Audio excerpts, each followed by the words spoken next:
नमस्कार, मैं शारदा पांडे आसान जिंदगी की इस एपिसोड में आपका स्वागत करती हूँ।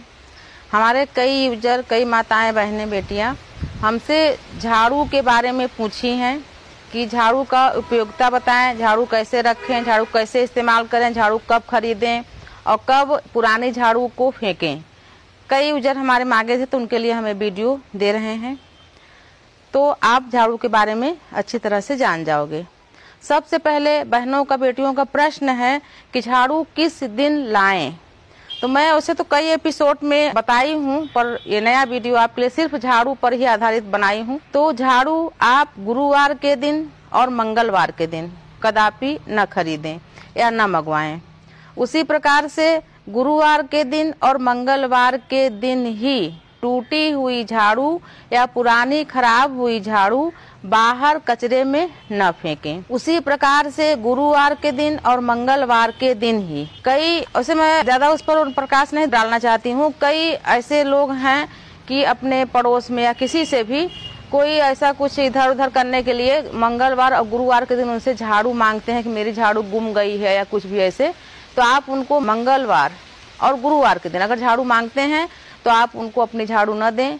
आप बोलें कि मार्केट से आप झाड़ू मंगवा लें, हो सकता है कोई गलत प्रयोग आपके साथ करे। उसी प्रकार से जो भगवान का कमरा है, भगवान जी का जो पूजा रूम है, चाहे छोटा ही हो, अगर भगवान जी के पूजा रूम में झाड़ू लगाना है तो एक झाड़ू अलग रखें, भगवान के रूम में न रखें। झाड़ू भगवान के रूम में लगा के, यानी छोटा सा रूम हो तो लगा के, जहाँ सब झाड़ू रहती है वहीं अलग से उसको रखें सफाई से।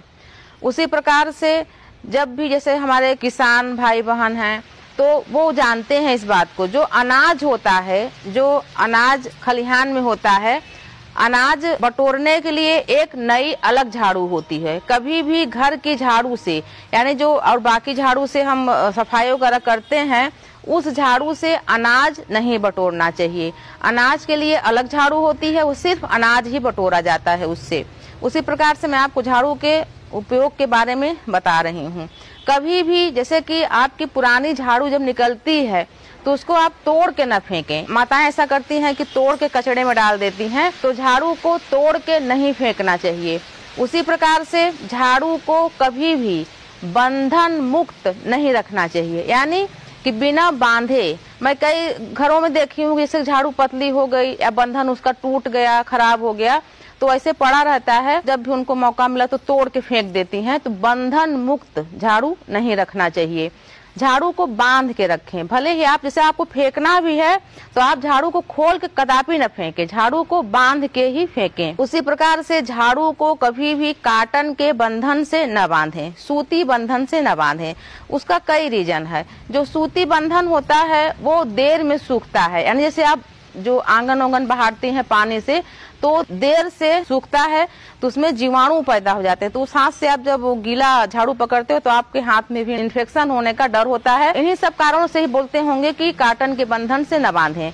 इसीलिए जब बाजार में आप झाड़ू खरीदने जाते हो तो तार से या प्लास्टिक के बंधन से बंधा रहता है। तमाम जैसे माताएं जो पानी वाली झाड़ू होती है, यानी कि जिससे आंगन वगैरह धुला जाता है, तो उन झाड़ू को अपने यहाँ ला के उनको कुछ थोड़ा बहुत कटाई छटाई या कुछ भी करती हैं, तो इसको मंगलवार और गुरुवार के दिन नहीं करना चाहिए, और अन्य दिन आप कर सकते हैं।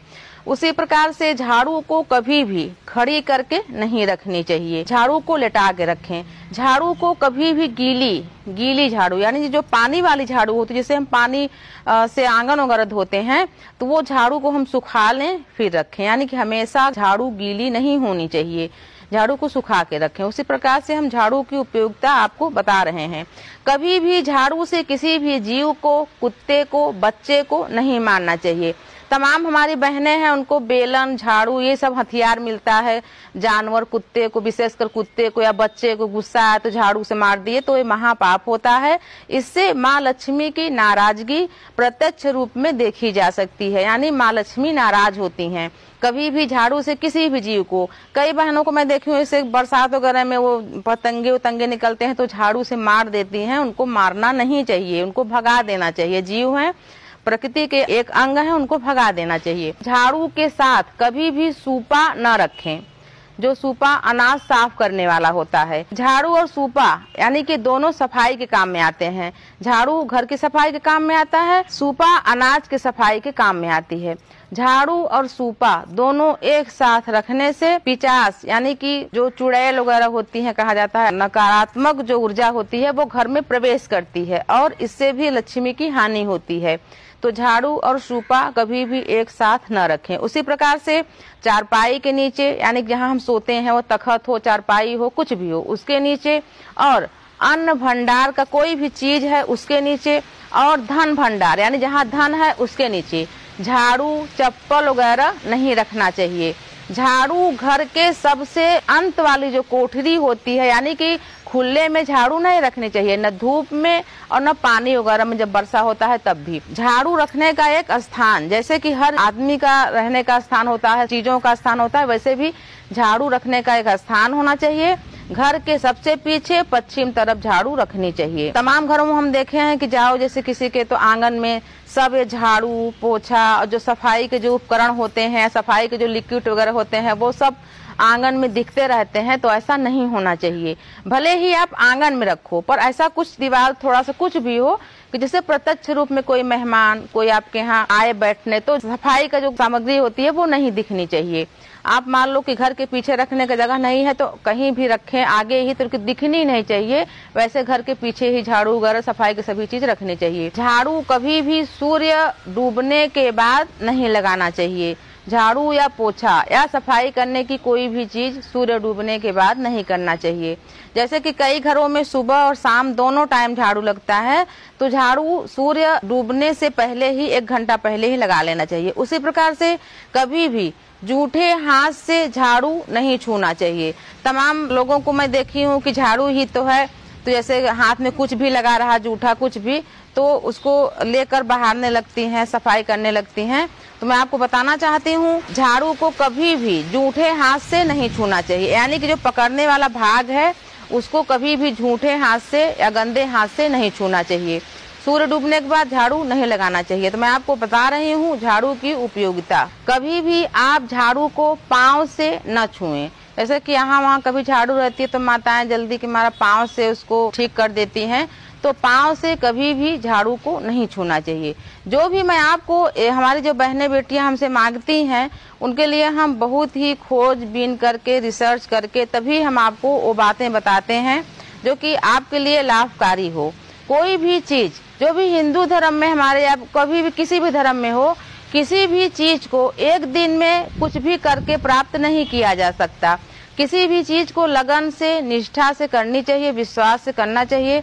इन सब चीजों को जो कि सूक्ष्म है, प्रत्यक्ष में दिखाई नहीं देती हैं, इनको हमेशा करने से, और हमारी जो बड़ी माताएं बहनें हैं सब जानती हैं, वो करती भी हैं और उनके घर में हमेशा सुख शांति बनी भी रहती है। तो हमेशा इन सब चीजों को करने से घर में संपन्नता, शांति और सुखी सभी बने रहते हैं। तो मैं आपको झाड़ू की उपयोगिता के बारे में बताई हूँ। इसी प्रकार से जिन भी माताओं बहनों बेटियों को जो भी संशय हो, जो भी उनको वीडियो चाहिए, जिस विषय पर आप हमसे मांग सकती हैं, हम उस पर विशेष अध्ययन करके रिसर्च करके जानकारी प्राप्त करके आप सभी लोगों तक पहुंचाते हैं। हमने आपको झाड़ू के बारे में जानकारी दी है, इसी तरह जानकारी हम आगे भी आपको देते रहेंगे। अगर हमारा वीडियो आपको अच्छा लगे तो लाइक जरूर करें, ना अच्छा लगे तो डिसलाइक जरूर करें और हमारे साथ बने रहें और देखते रहिए आसान जिंदगी। तब तक के लिए नमस्कार।